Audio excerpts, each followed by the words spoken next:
İslam toplumu ve İslam coğrafyası bu son çeyrek asırdır çok büyük bir süreçten geçmektedir.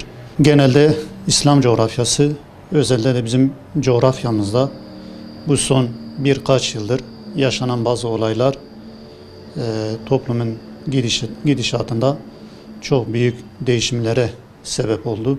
Bölgemizde de bu son 3-4 yıldır yürütülen bir süreç söz konusuydu.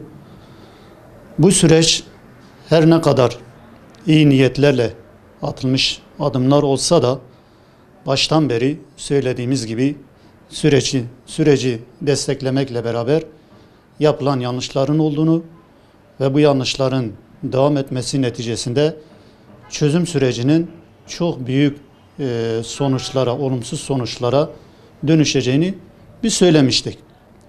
Çünkü atılan yanlış adımlar bugün bakıyoruz ki olumsuz yönde topluma sirayet etmekte ve bugün toplum çok büyük bir kaosun içerisine doğru yuvarlanmaktadır.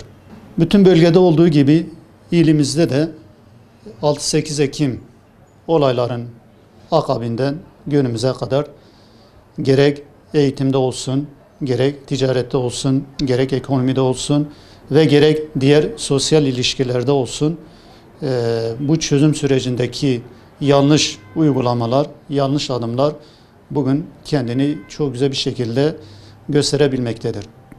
Örneğin ekonomik olarak ilimizde bu son bir yıl içerisinde 600'e yakın esnafımız kepenk kapatarak ticaret alanından ayrılmak zorunda kaldı. Yine bölgemizin lokomotifini oluşturan, bölgemizin ticaretini harekete geçiren büyük 20-25 tane esnafımız bölgedeki olumsuz şartlardan dolayı batıya, büyük illere göç ederek büyük sermaye göçünün oluşmasına sebep olmuşlardır. Bu yapılan yanlışlar bir an evvel engellenmezse bunlar ileriki aşamalarda, ileriki zamanlarda çok büyük tahribatlara yol açacak ve bu tahribatlar Allah muhafaza tedavisi mümkün olmayan yaralara sebep olacaktır.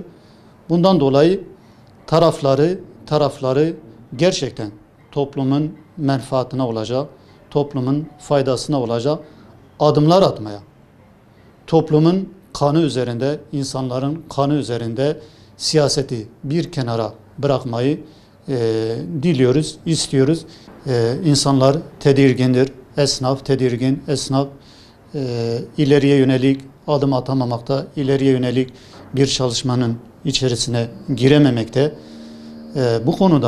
Bu konuda özellikle devletin, özellikle hükümetin bu konuda hem halka hem esnafa hem insanlara umut olması gerekir, umut olacak adımlar atması gerekir.